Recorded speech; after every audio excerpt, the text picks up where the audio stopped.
We have a consistent need to be with one another. We have a consistent need to be surrounded by each other. We want significant others in our lives. We want to be loved. We want to feel loved. We want to feel appreciated. And God is not necessarily calling for isolation, because we've got to mix with everybody.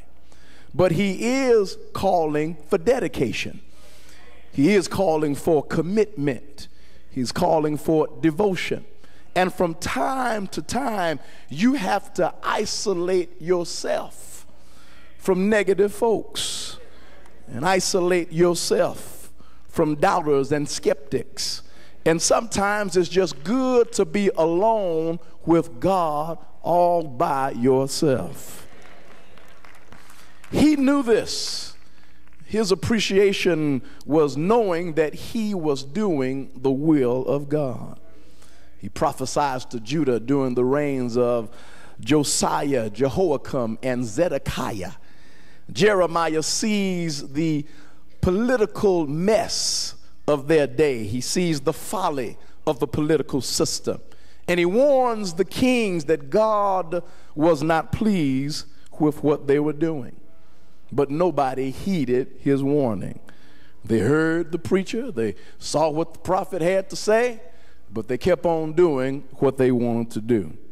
But Jeremiah is courageous enough, he's bold enough, he's brave enough to condemn the rulers and the priests and the false prophets of the day who led God's people astray. And you got to always be careful who you listen to, because they are false prophets in this day. They are people who just want an audience. They're people that will say exactly what you want to hear. But you got to be careful what you feed your spirit. They taught me a long time ago, you can't eat at everybody's table. Some folks are not clean. You don't know what they do in the kitchen. It's not good to eat food that's not properly cooked and not properly prepared. I don't like my meat rare. I like mine well done. I like to get as much pink out of it as you can. I want to get all of the bacteria and everything else that could possibly be there and cook it out so that my stomach can take in that which is good. You got to be very careful, because you got some false prophets today that lead people astray. And don't think that all the false prophets are just in pulpits. You got some false prophets sitting next to you right now. You got some false prophets sitting close to you right now that may speak presumptuously, may speak out of turn, may speak and say something that the Lord did not say. And you wonder and say, well, who's right? All you have to do is follow their steps, trace their thoughts, because when God speaks through a male or female, whatever, it's a prophet or prophetess, if that thing don't come to pass, you don't have to worry about them. But if that thing comes to pass, then they have spoken of the Lord. Not only did Jeremiah tell the priests and the rulers that they were wrong, but he didn't let the people escape. He said, you're wrong just as well for being involved in idolatry. And so Jeremiah is rightly called the weeping prophet, because he's concerned for his people.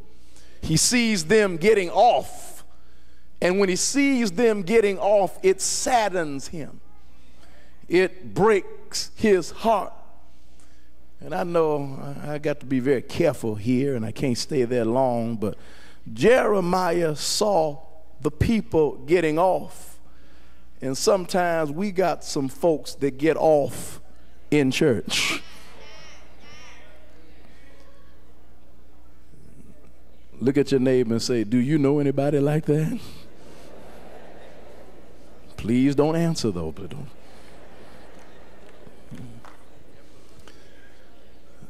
Too many folks get off and they come to church. Now you know you've gotten off when you want to fight and beat somebody up. You know you've gotten off when somebody has done you wrong and you say, I'm going to cuss them out. You know you've gotten off when you've planned an attack against somebody. You've gotten off when you are doing those things, because that's not of God. In the fourth watch of the night, between 3 a.m. and 6 a.m., Jesus came walking on the water. The wind was raging and wind was boisterous and the seas were kicking up. And Jesus came walking on the water. The disciples were already scared because the wind was blowing. And when they noticed something afar off, oh my God, Jesus said, "Be not afraid, it is I." And when Peter, with his nervous self, said, "Lord, if it's really you, bid me come unto thee on the water." Jesus didn't give him a sermon. He just gave him a one-word, come. Just told him, come. Since you want to come, come. And Peter got out of the boat. He began to walk on the water. He did something that no other man, as great as Moses was, we never heard of Moses walking on water. As great as David was, we never heard David walking on water. As great as a whole lot of men and women were in the Bible, we never heard them walking on water. But Peter does something that is unusual. Peter stepped out on his word. He stepped out because Jesus said, come. That's all he needed, was just one word from the Lord will make you do things you never thought you could do. One word from the Lord will make you defy gravity. One word from the Lord will take you from this place to that place. Just one word. He said, come. Peter got out of the boat, starts to walk on the water towards Jesus. And when he saw the wind boisterous, now you know all of us have read that, and the Bible said he saw the wind boisterous. But now you and I know that it's impossible to see the wind, because wind is pneuma. Wind is breath, wind is wind, wind is spirit. And it's impossible to see the wind. He said he saw the wind boisterous. But what he did, he saw the effects of the wind. And when you see the trees blowing, and when the limbs are clapping their hands, you don't see the wind, but you see the effect of the wind. You see what wind can do. And he heard and saw the wind blowing, and looked down and saw the waves rolling up and beating up against the boat, and my God, tossing it. When he began to take his eyes off of Jesus, he took his eyes off the word.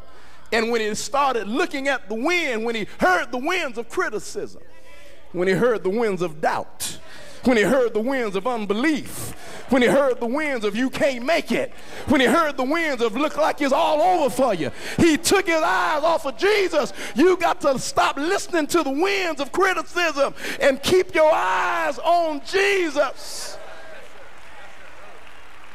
The other disciples were still in the boat, and he was on the water. And you can talk about Peter all you want to, but at least he did have enough gumption. He did have enough nerve to get out the boat. The boat was the commonplace, but Peter said, I want to go from the common to the uncommon. Peter said, I want to go from sitting here to being there. Peter said, if I'm to do something I've never done before, I got to go where I've never gone before. Peter said, if I'm to do something that I didn't think I could do, then I got to step out on faith and begin to do it. And so when you step out on faith and do something you've never done before, then God will bless you in a way you've never been blessed before. We've got jobs, working on jobs that you and I maybe shouldn't have. You've got jobs that you never should have had. Other people have got greater education and greater skills than you have, but you got the job while they're still looking. But you took your eyes off Jesus. You heard the winds that saying you ain't gonna last here much longer. You heard the winds that say they're trying to get rid of you right now.